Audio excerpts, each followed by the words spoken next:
The July real estate review, what's next, and how to win in this real estate market. Big John Peterson here, Remax Realty Professionals. Welcome to the Market Minute for August the 7th, 2025. Let's take a look at some numbers.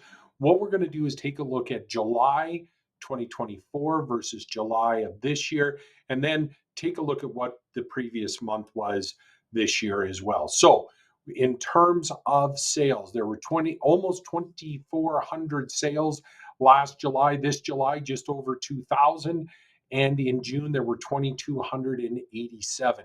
So what we've seen is that the sales numbers are fairly stable. Even when we look at last year versus this year and this year versus the previous month, that is great to see that stabilization. New listings coming into the market, 3,600 last year, 3,900 this year, and 4,200 last month. Now, June typically is the end of the spring market. July, August will be a little bit slower for new listings and for sales, and then we will see things pick up in September. So again, all sort of following the normal patterns.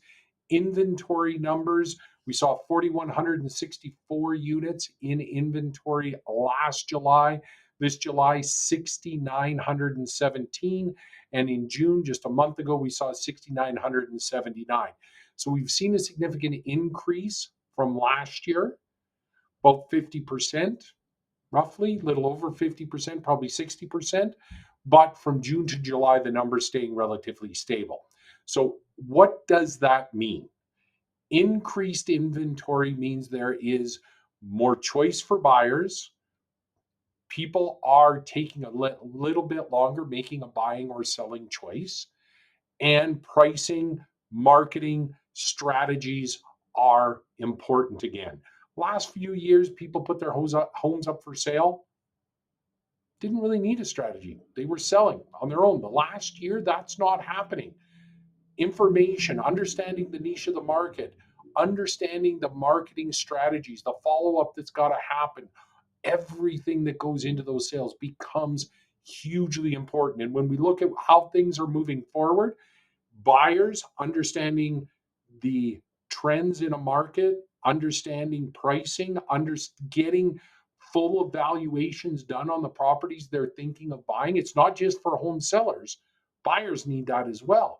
So getting that understanding, really understanding what it is you're looking for as a buyer, because there's tons of options out there. You can get lost with all the options that are out there in the marketplace. We could never say that over the last few years. There was very little for sale. Now there's a lot for sale. For sellers, understanding again the pricing in your market, understanding how your home is going to show, understanding the marketing and the strategy. The biggest thing, target marketing. It kind of went out of vogue for a little while, but now it's back and more important than ever.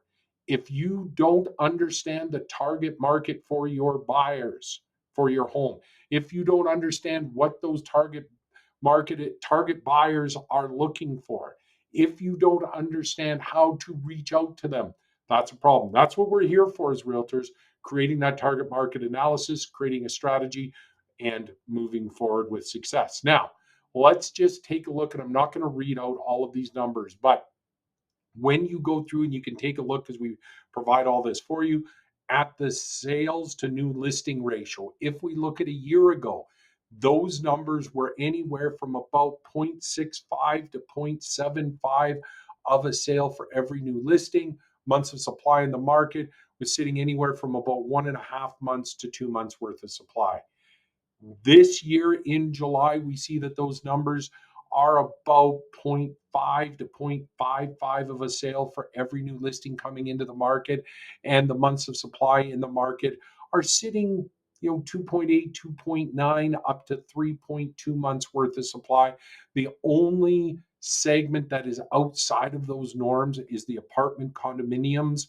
Those apartment condominiums, there's just over 4 months worth of supply. And that's just because the big condo projects are coming online, a lot of new construction that is coming in there. So you see that there is that shift. We went from a very much of a seller's market a year ago to a balanced market now. When we compare July to the month previous to June, numbers are very similar. The sales to new listing ratios are very similar. The months of supply have inched up a little bit, probably went from the mid to high 2 months worth of supply to high 2 months, 3.1, 3.2 months worth of supply. Again, everything is in a good, strong balance. Tremendous opportunities out there for both buyers and sellers who are educated, have the information that they need, understand the market trends, understand the pricing and sales trends, and have a strategy put into place. Homesaleprices.ca will help you with some of that initial rough idea on pricing. We're here to answer your questions. Please reach out. What are you seeing in your community? Are you seeing more for sale signs? Are the solds going up there right away? Love to hear that from you. Take care.